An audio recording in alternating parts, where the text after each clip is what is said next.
Welcome back to our channel Commerce Education Center. तो students class 12th business studies का first chapter का discussion over हो चुका है। तो अब उस फर्स्ट चैप्टर से मैंने आपको वादा किया था कि केस स्टडीज करवाऊंगा। मैं उस केस स्टडीज को लेकर इस वीडियो में प्रेजेंट हूँ। तो केस स्टडीज क्या होता है, सबसे फर्स्ट आपको ये जानना होगा। जो भी बच्चे क्लास 11 से क्लास 12th आए हैं उनके लिए केस स्टडीज नया है। तो केस स्टडीज क्या होता है कि केस स्टडीज को हम लोग इसलिए करवाते हैं क्योंकि उससे जो क्वेश्चंस होते हैं वो विजुअलाइज हो जाएंगे। ठीक है, विजुअलाइज होने का मतलब होता है कि जब भी आप बिजनेस स्टडीज के कोई भी चैप्टर्स को पढ़ते हैं तो उसका थ्रूली नॉलेज आपको विजुअलाइजेशन से होगा। और वो विजुअलाइजेशन कौन देगा आपको? केस स्टडी देगा। तो केस स्टडी करने का सबसे बड़ा बेनिफिट ये होता है कि आपको थियोरेटिकल नॉलेज को आप प्रैक्टिकल नॉलेज में बदल सकते हो। आप उसको डे टू डे लाइफ में इम्प्लीमेंट कर सकते हो। सिर्फ आप डे टू डे लाइफ में प्रेजेंट नहीं कर सकते बल्कि बिजनेस स्टडीज के थियोरेटिकल पार्ट को आप बहुत अच्छे से समझ सकते हो। जो इनटेंजिबल थिंग्स है हमारे सोसाइटी में, उस सोसाइटी को आप अच्छे से फील कर सकते हो, महसूस कर सकते हो। केस स्टडीज इसलिए कराया जाता है क्योंकि उससे आप इनटेंजिबल फीलिंग्स को डेवलप कर सकते हो, विजुअलाइजेशन अच्छे से कर सकते हो, कोई भी क्वेश्चंस को अच्छे से अप टू दी मार्क आप उसको ले जा सकते हो। तो वीडियो को लेट नहीं करते और वीडियो को स्टार्ट करते हैं और चलिए समझते हैं case studies of first chapter nature significance and management. तो पहला चैप्टर का ये जो मैं केस स्टडी करा रहा हूँ उसमें एनसीईआरटी बेस्ड केस स्टडीज में करा रहा हूँ। ठीक है, इसको ध्यान से देखिएगा। पहला केस स्टडीज है, पहला बोल रहा है, देखिए केस प्रॉब्लम एनसीईआरटी बेस्ड है ये। ठीक है, एक कंपनी है एक्स नाम की, उसको बहुत सारा दिक्कत फेस करने को मिल रहा है कुछ दिनों से। ठीक है, इट मैन्युफैक्चर्स वाइट गुड्स, जैसे वो कुछ कुछ गुड्स मैन्युफैक्चर करती है, जैसे वॉशिंग मशीन्स है, माइक्रोवेव्स है, ओवेंस है, रेफ्रिजरेटर्स है, एसी है, ये सारा गुड्स वो मैन्युफैक्चर करती है। तो जब कंपनी है तो कुछ लेवल्स ऑफ मैनेजमेंट होगा। ठीक है, टॉप लेवल होगा, मिडिल होगा, बॉटम होगा। ठीक है, तो देखिए इसके साथ दिक्कत क्या है कि the companies margin are under pressure, company का जो मार्जिन है वो अंडर प्रेशर है, जिससे प्रॉफिट और मार्केट शेयर गिर रहा है। ठीक है, द प्रोडक्शन डिपार्टमेंट, उसमें उस कंपनी में एक डिपार्टमेंट है जो प्रोडक्शन डिपार्टमेंट, वो क्या ब्लेम लगाता है? वो मार्केटिंग डिपार्टमेंट को ब्लेम लगाता है फॉर नॉट मीटिंग सेल्स, कि वो सेल्स ठीक से, जिसका जो सेल्स टारगेट होता है, मार्केटिंग डिपार्टमेंट का सर्टेन टारगेट दिया जाता है जो उसको सेल्स को पूरा करना रहता है। तो marketing blames production department, marketing क्या करता है वो प्रोडक्शन डिपार्टमेंट पे ब्लेम करवाता है। ठीक है, फॉर प्रोड्यूसिंग गुड्स, कि गुड्स को प्रोड्यूस कीजिए और which are not of good quality meetings, customer expectation को वो मीट नहीं कर पा रहे हैं। अब फाइनेंस डिपार्टमेंट एक ऐसा डिपार्टमेंट है जो फाइनेंस से संबंधित होता है, वो ब्लेम करता है प्रोडक्शन और मार्केटिंग दोनों को कि आप जो है इन्वेस्टमेंट और बैड मार्केटिंग कर रहे हैं।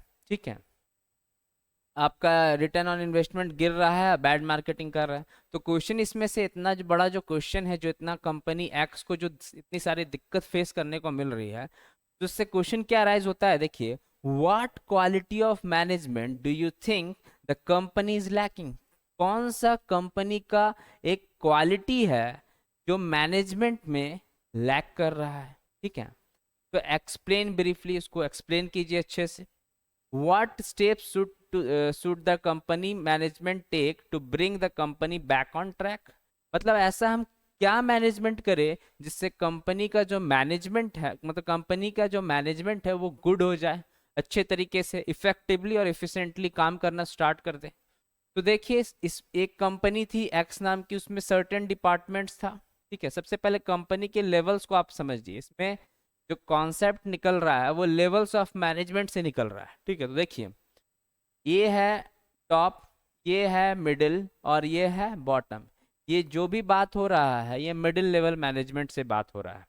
तो इसमें देखिए इस मिडिल लेवल ऑफ मैनेजमेंट में सर्टेन डिपार्टमेंट्स है, प्रोडक्शन है, मार्केटिंग डिपार्टमेंट है, फाइनेंस डिपार्टमेंट है, सारे डिपार्टमेंट्स को एक दूसरे पे ब्लेम थोपा जा रहा है। तो इससे एक मैनेजमेंट का एक सर्टेन क्वालिटी मिसिंग हो रहा है। तो आपको क्या लग रहा है वो क्वालिटी क्या मिसिंग हो रहा है?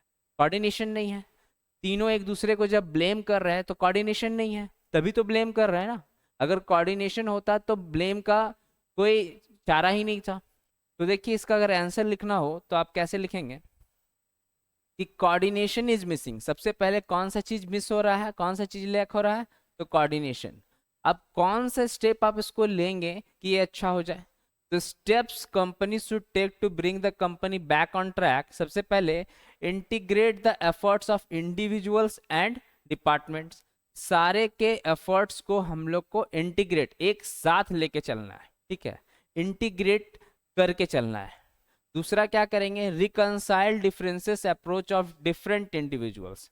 मतलब अलग अलग इंडिविजुअल्स का अलग अलग काम करने का तरीका होता है, उसको एक साथ हमको एक ट्रैक पे लाना है। पहले उस डिफरेंसेस को समझना है अच्छे से, ठीक है, फिर उसको रिकंसाइल करना है, एक साथ उसको लेके आना है। कौन किस में ज़्यादा कंफर्टेबल है, कौन ज़्यादा कंफर्टेबल नहीं है। मतलब अगर प्रोडक्शन डिपार्टमेंट है तो सेल्स डिपार्टमेंट के साथ कैसे कंफर्टेबल होगा, मार्केटिंग डिपार्टमेंट के साथ कैसे कंफर्टेबल होगा, कहाँ पर कैसा मैनेजर का क्या परसेप्शन है। सारे परसेप्शंस को आपको अच्छे से समझना होगा। एक दूसरे को के साथ अगर आप काम करते हैं तो एक दूसरे को समझना सबसे पहले इम्पॉर्टेंट होता है। अगर आपसे कोई सुपीरियर है पोस्ट में और आप उसके सबऑर्डिनेट हैं, तो सबसे पहले आपको अपने सुपीरियर का रिस्पेक्ट करना होता है। अगर आप उसको रिस्पेक्ट नहीं देंगे तो कोऑर्डिनेशन जनरेट ही नहीं होगा। अगर आपका सुपीरियर आपसे कम क्वालिफिकेशन का है और अगर आप सबऑर्डिनेट है आप उससे ज़्यादा क्वालिफिकेशन का, लेकिन आपके अंदर ईगो है और उस ईगो से आप आगे नहीं बढ़ पाइएगा, आपको लगेगा कि हम उसका बात क्यों सुने। पर आपको ये भी समझना होगा कि आप उसके अंडर काम कर रहे हैं, वो आपका एम्प्लॉयर है और आप उसके एम्प्लॉय है। तो इस चीज को आपको बहुत अच्छे से गहराई से समझना होगा और इसको लॉजिकली भी समझना होगा, ठीक है। तो सी नंबर में देखिए, create balance between all the departments as they are interdependent. सबके बीच में बैलेंस बनाना होगा और एक दूसरे पर निर्भर करवाना होगा, ठीक है। अगर एक दूसरे पर निर्भर होंगे और बैलेंस बना रहेगा तो काम बहुत ही इफिशिएंटली चलेगा, कोऑर्डिनेशन के साथ चलेगा। कोऑर्डिनेशन यही तो है, ठीक है। Harmonize individual goal with organizational goal. देखिए कंपनी में तीन गोल्स होता है, इंडिविजुअल, ऑर्गेनाइजेशनल और एक होता है, इंडिविजुअल को हम लोग पर्सनल गोल भी बोल सकते हैं, ऑर्गेनाइजेशनल को हम लोग ऑर्गेनाइजेशन, पूरे जो ऑर्गेनाइजेशन का गोल होता है, एक सोसाइटियल गोल होता है, ठीक है। तो इंडिविजुअल गोल हो चाहे ऑर्गेनाइजेशनल गोल हो, ये दोनों को हमको एक साथ पीस के साथ काम करना होगा। मतलब दोनों गोल में शांति रखना होगा। अगर हम किसी कंपनी के अंडर एम्प्लॉय है तो हमको अपना सैलरी तो देखना ही देखना है, लेकिन जिस कंपनी ने मुझे रिक्रूट किया है क्या मैं उसको अपना बेस्ट दे पा रहा हूँ। अगर मैं वहाँ काम कर रहा हूँ, मान लीजिए कम सैलरी है, अगर उस कम सैलरी पे भी मैं काम कर रहा हूँ मतलब मेरी मजबूरी है। अगर मेरी मजबूरी है या मेरी एफिशिएंसी कम है, ये दो चीज हो सकता है। लेकिन अगर हम उस चीज को नज़रअंदाज करके हम अपने आप को ये समझे कि हमारे अंदर इतना एबिलिटी था इसलिए हम इस जगह पे हैं, तो हमको अपना बेस्ट देना होगा, चाहे हमको कितना भी वर्क प्रेशर हो। सबसे पहले अपना जो गोल है, इंडिविजुअल गोल है, उसको सबसे सही करना होगा, सटीक करना होगा, ठीक है। तभी आप काम कर सकते हैं अच्छे से कोई भी ऑर्गेनाइजेशन में। और ऑर्गेनाइजेशनल गोल तो हमेशा क्लियर होता है और हमेशा बड़ा होता है और हमेशा टारगेट ओरिएंटेड रहता है। लेकिन इंडिविजुअल गोल आपका लैक हो सकता है। कैसे लैक हो सकता है? टूवर्ड्स आपके परसेप्शन से, आपके सोच से। अगर आपको लग रहा है हम यहाँ काम कर रहे हैं, हमारा सैलरी कम है, तो सैलरी कम है किस वजह है, क्या वजह है, बहुत सारा कॉन्सिक्वेंसेस निकलेगा ना। उस सारे कॉन्सिक्वेंसेस को आप इंटरप्रेट करके आपको ये भी मानना होगा कि आप उसके यहाँ काम कर रहे हैं, ठीक है। तो ये था आपका फर्स्ट केस स्टडी। अब कोऑर्डिनेशन इसका मिसिंग था। अब नेक्स्ट देखते हैं। नेक्स्ट देखिए, a company wants to modernize its product, what function or decisions should be taken by each level to carry on this task? एक कंपनी जो है वो मॉडर्नाइज करना चाहता है अपने प्रोडक्ट को, तो कौन सा फंक्शन और डिसीजन वो लेगा by each level to carry on this task, ठीक है। तो देखिए सबसे पहली बात कि वो प्रोडक्ट को मॉडर्नाइज करना चाह रहा है, मतलब और बढ़िया बनाना चाह रहा है। तो modernisation of product is the need of today's dynamic business environment. अभी कोई भी बिजनेस हो, अगर आप अपने प्रोडक्ट में मॉडर्नाइजेशन नहीं लाते हैं तो प्रोडक्ट आउटडेटेड हो जाता है। आउटडेटेड मतलब इस जो जमाना, जो ये जनरेशन चल रहा है, उस जनरेशन से मीट नहीं करेगा। आपको अपने प्रोडक्ट्स पे काम करना पड़ेगा। सो ये केस स्टडी भी उस रियल लाइफ एग्जांपल को बेस्ड है कि कोई भी प्रोडक्ट है, आपको आज के टाइम में ये जो बिजनेस एनवायरनमेंट इतना बड़ा डायनेमिक हो गया है, इसमें आपको प्रोडक्ट पे मॉडर्नाइजेशन करना बिल्कुल जरूरी है। तो आप उसको कैसे, किस लेवल, मतलब जो कंपनी में आप मॉडर्नाइजेशन के लिए सोचेंगे, सर्टेन लेवल्स है। मतलब आप टॉप लेवल से डिस्कस करेंगे, मिडिल से डिस्कस करेंगे, बॉटम से डिस्कस करेंगे। सो वही सारा चीज़ का डिस्कशन हम लोग इसमें कर रहे हैं। To modernise the product each level must divide their work. पहला है, देखिए, top level management. They must plan the technique of modernisation. जो टॉप लेवल होते हैं, CEO, chief executive officer, board of directors, उनका काम क्या होता है कि वो पहले टेक्निक का इस्तेमाल करेंगे कि कौन सा प्लान हम बनाएंगे जिससे हम मॉडर्नाइजेशन को अंजाम देंगे, ठीक है, प्रोडक्ट में कौन सा टेक्निक का इस्तेमाल करेंगे। They must organise and assemble necessary resources. उनका काम होता है कि रिसोर्सेज को असेंबल करे बढ़िया से, ठीक है, और काम को ऑर्गेनाइज करे। They must coordinate the efforts of all the department towards modernisation. अब इनका काम होता है कि ये कोऑर्डिनेट करे किसके साथ, मिडिल लेवल के साथ, ठीक है, और सारे डिपार्टमेंटल मैनेजर्स को अच्छे से समझा दे कि मॉडर्नाइजेशन कैसे करना है, ठीक है। तो मिडिल लेवल मैनेजमेंट में देखिए क्या हो रहा है, they must implement the plan. ये ऊपर से जो प्लान बन के आया है, इनके पास रिस्पॉन्सिबिलिटी हो गया कि इनको ये चीज करना है, ठीक है। They must implement the plans made by top level in their respective departments. Respective department का मतलब हो गया marketing, sales, finance department, etcetera, ठीक है। They must interpret the plans to their subordinates. अब इनके जो सबॉर्डिनेट्स होंगे, इनका इनका सुपीरियर हो गया कौन, टॉप लेवल। अब इनके अंदर भी कोई ना कोई काम कर रहे होंगे, तो वो क्या करेंगे कि इंटरप्रेट कर देंगे सबॉर्डिनेट्स को, समझा देंगे अच्छे से। They must recruit and select necessary employees to carry on the task. अब इनको लगेगा कि कुछ नीड है, जो ऊपर से ऑर्डर आया है, इस प्लान पे काम करना है, मॉडर्नाइजेशन के काम पे। अगर हमको सर्टेन न्यू पर्सन्स को रिक्रूट करना पड़े कुछ न्यू आइडियाज के साथ, तो हमको वो भी करना पड़ेगा। They must motivate the personnel to work towards accomplishment of task. देखिए, इनका काम है कि ये इनको मोटिवेट करेंगे, और इनका काम है जिनसे वर्कफोर्स आपको लेना है, जिनसे आपको काम लेना है, उनको आपको मोटिवेट करना होगा, तभी ऑर्गेनाइजेशनल गोल कंप्लीट होगा, ठीक है। तो अब ये जब हो गया, तब फिर इनका काम होता है कि अभी लोअर सुपरवाइजरी लेवल को पे जाए। जो लोअर लेवल को हम लोग सुपरवाइजरी लेवल भी कहते हैं और एक ऑपरेशनल लेवल भी कहते हैं। They must assign the task of workforce. मतलब ये इनको जो काम मिला कि मॉडर्नाइजेशन करना है, अब उसको कैसे करेंगे। सो ये लोग प्लान बनाए, प्लान बनाने के बाद सुपरवाइजरी लेवल को दे दिए। They must supervise that the task is carried on in the right direction. मतलब जो काम हमको मिला है, ऊपर से जो ऑर्डर आया है, उस काम को हम सही रूप से कर रहे हैं कि नहीं। वहां पर एक सुपरवाइजर होता है, वो सुपरवाइज करता है कि काम मेरा सही दिशा में जा रहा है कि नहीं। They must maintain the quality of work. वो क्वालिटी ऑफ वर्क को मेंटेन भी करना चाहते हैं, क्योंकि मॉडर्नाइजेशन करना है प्रोडक्ट का। डे टू डे लाइफ में जो प्रोडक्ट का नीड हो रहा है, कस्टमर ओरिएंटेड प्रोडक्ट्स बन रहा है, उसको दिमाग में रखते हुए हमको काम को करना है, ठीक है। और रेड्यूस द वेस्टेज। देखिए, वेस्टेज, रिसोर्सेस का वेस्टेज नहीं होना चाहिए। अगर रिसोर्सेस का वेस्टेज होगा तो रिसोर्सेस खत्म होते चल जाएंगे, ठीक है। तो रिसोर्सेस हमारे पास लिमिटेड होता है, तो उसको वेस्ट नहीं करना है, ठीक है। They must make efforts to improve the loyalty of workers. और ये भी ध्यान में रखना है कि हम लोग जो काम कर रहे हैं वो वफादारी से करें।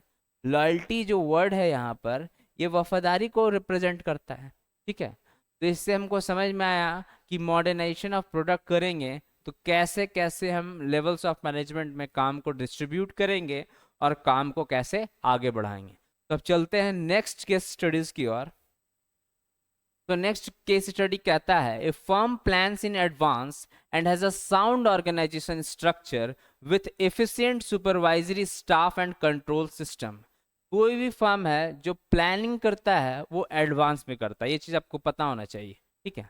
प्लानिंग का मतलब ही होता है कि डिसाइडिंग इन फ्यूचरिस्टिक, ठीक है। On several occasion it finds that plan are not being adhered, मतलब प्लान का एडहर्ड का मतलब होता है पालन करना, एडहर्ड का मतलब क्या होता है, पालन। कुछ कुछ वर्ड्स होते हैं जो आपको मीनिंग ठीक से कन्वे नहीं करते, तो आप उसका डिक्शनरी का इस्तेमाल जरूर किया कीजिएगा, ठीक है। तो एडहर्ड मतलब पालन। To it leads to confusion and duplication of work, कभी कभी देखिए काम हम लोग प्लान बनाए हैं, उस प्लान पे चल रहा है, लेकिन कभी कभी ऐसा होता है कि वो प्लान ठीक से चलता नहीं है, ठीक है। कुछ कुछ ओकेजन आता है जब प्लान का पालन नहीं होता है, कंफ्यूजन हो जाता है, काम रिपीटेडली हो जाता है। ये कोई भी ऑर्गेनाइजेशन में हो सकता है। मैनेजमेंट एक यूनिवर्सल वर्ड है, ये कहीं पर भी इस्तेमाल हो सकता है, कोई भी कंपनी में, ठीक है, कोई भी ऑर्गेनाइजेशन में। तो अब इसका आंसर देखते हैं, चलिए देखिए इसमें क्या हो रहा है कि in this plan plans are not implemented properly, as the question says it has effective supervisory and control system is no problem at supervisory level and top level। मतलब देखिए सुपरवाइजरी और टॉप लेवल पे कहीं पे कोई दिक्कत नहीं आ रहा है, ठीक है। दिक्कत कहाँ आ रहा है, दिक्कत आ रहा है मिडिल लेवल पे। प्रॉब्लम कहाँ देखा जा रहा है, मिडिल लेवल पे देखा जा रहा है। क्योंकि यहाँ क्वेश्चन पे फिर से आइए, देखिए क्वेश्चन पे कह रहा है कि ये साउंड प्लान को एक फर्म है, इसका प्लान जो firm plans in advance and has a sound organisation structure with efficient supervisory staff and control system. मतलब इसका टॉप लेवल क्लियर है और बॉटम लेवल क्लियर है, तो बीच में एक मिडिल लेवल बच जाता है, ये ठीक से काम नहीं कर पा रहा है। ये क्या नहीं काम कर पा रहा है कि काम का पालन ठीक से नहीं हो रहा है, कंफ्यूजन हो जा रहा है, डुप्लीकेशन ऑफ वर्क हो जा रहा है। तो इसमें आपको क्या उपचार देना है, क्या एडवाइस देना है, तो वो आपको देखना होगा। तो इसमें आपको functions of management, middle level management के बारे में को बताना होगा कि मिडिल लेवल मैनेजमेंट कैसे काम अच्छे से कर सकता है। उसको जो टॉप लेवल के द्वारा आदेश मिला है, जो रिसोर्सेस असेंबल करवाया गया है, फिर काम को कैटेगराइज करना चाहिए मिडिल लेवल को, और अच्छे से डिस्ट्रीब्यूट करना चाहिए वर्क को बहुत ही अच्छे इफिशिएंटली और इफेक्टिवली वर्क को असाइन करना चाहिए। जहाँ स्टाफिंग रिक्रूटमेंट का ज़रूरत नहीं है, वहाँ स्टाफिंग रिक्रूटमेंट को नहीं लाना चाहिए, ठीक है। तो ये जो मिडिल लेवल मैनेजमेंट इसमें मिसिंग हो रहा है, मिडिल लेवल मैनेजमेंट का जो फंक्शन, उसको हम लोग इसमें रेमेडी के रूप में इस्तेमाल करेंगे। तो देखिए स्टूडेंट्स, ये केस स्टडीज, 3 केस स्टडीज थे जो आपको करना था। जो मैंने आपको ये 3 स्टडीज, केस स्टडीज करवाया, तो बहुत अच्छे से बार बार वीडियोस को रिपीट करके देखिएगा। इसमें आपको बहुत सारे वर्ड्स मैंने ऐसे बोले हैं जो आप इसको प्रैक्टिकल लाइफ में भी इस्तेमाल कर सकते हैं, ठीक है। और ये सारे केस स्टडीज आपको कॉन्सेप्चुअल होता है, जब तक आप उसको थ्रूली पढ़ेंगे नहीं तब तक आप केस स्टडीज अच्छे से कर नहीं पाएंगे, ठीक है। तो देखिए जैसा कि केस स्टडीज मैंने कराया एनसीईआरटी बेस्ड केस स्टडीज था, कुछ दिन बाद किसी और बुक का करवाऊंगा। लेकिन सबसे पहले अब और इसमें एक और बात यह है कि फ्लो चार्ट, किसी भी चैप्टर को आप पढ़ते हैं तो उसका फ्लो चार्ट आपको पढ़ना बिल्कुल जरूरी होता है। फ्लो चार्ट क्या हेल्प करता है कि आपने उस चैप्टर में क्या क्या पढ़ा, सर्टेन सर्टेन टॉपिक्स जो आपने पढ़े वो आप इकट्ठा एक जगह आप देख सकते हैं कि मैंने ये चैप्टर में पढ़ा। आपके ऑडियो विजुअलाइजेशन हो सकते हैं, आपके मन में वो ऑडियो विजुअलाइजेशन हो सकता है, ठीक है। दिमागी रूप से आप इसका विजुअलाइजेशन कर सकते हैं कि मैनेजमेंट का मैंने मीनिंग पढ़ा, प्रोसेस पढ़ा, इफेक्टिवनेस के बारे में पढ़ा, एफिशिएंसी के बारे में पढ़ा, इसके फीचर्स पढ़े, ये गोल ओरिएंटेड होता है, ये परवेसिव होता है, ये multi dimensional, continuous, group activity, dynamic, intangible होता है। फिर सर्टेन ऑब्जेक्टिव्स होता है, ऑर्गेनाइजेशनल होता है, सोशल होता है, पर्सनल होता है। इसके कुछ इंपॉर्टेंस है, कुछ महत्व है, वो सारा पढ़ा। Efficiency, help in achieving goal, dynamic organisation, help in achieving organisational personal objectives, ये सारा सर्टेन चीज आपने पढ़ा। नेचर में पढ़ा कि मैनेजमेंट एक साइंस भी है, एक आर्ट भी है, दोनों है, और प्रोफेशन भी है। फिर सर्टेन लेवल्स है जो हम लोग अभी पढ़े, टॉप लेवल पढ़े, मिडिल लेवल पढ़े, सुपरवाइजरी लेवल पढ़े।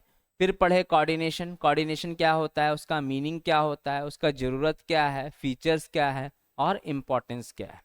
तो ये सारे कॉन्सेप्ट्स आपने पढ़े, तो फ्लो चार्ट में आपको होता क्या है कि आप जब एक बार फ्लो चार्ट अपने से बनाएंगे चैप्टर पढ़ने के बाद, तो आपको ये पता चलेगा कि मैंने ये इस टॉपिक्स में ये पढ़ा है। जब फ्लो चार्ट को आप देखेंगे तो आपके दिमाग में ये क्लिक करेगा कि हाँ, इस टॉपिक में तो ये बताया गया था, इस टॉपिक में ये मुझे पता था। जो टॉपिक आपको पता नहीं होगा आप दोबारा से पढ़ेंगे। पढ़ने के लिए अभी बहुत सारे रिसोर्स है, सिर्फ आपको पढ़ना आना चाहिए। अगर आप पढ़ना चाहते हैं, आप कुछ करना चाहते हैं, तो आपके पास रिसोर्सेस अनेक है, लेकिन आपको उसका ऑप्टिमम यूटिलाइजेशन ले। अगर आप ऑप्टिमम यूटिलाइजेशन नहीं ले पा रहे हैं तो आप मूर्ख हैं। ठीक है। तो बस इस वीडियो में मैं बस लास्ट इतना ही कहना चाहता हूँ कि ये फर्स्ट चैप्टर का डिस्कशन मैंने कंप्लीट कर दिया है केस स्टडीज़ के साथ भी, और भी मुझे फर्स्ट चैप्टर में कुछ करवाना होगा तो मैं नेक्स्ट वीडियोस में उसको अपलोड करूँगा। तो thank you everyone and thanks for watching our channel commerce education centre. अगर आपको हमारा ये वीडियो पसंद आ रहा है तो इसको लाइक कीजिए, शेयर कीजिए एंड सब्सक्राइब कीजिए।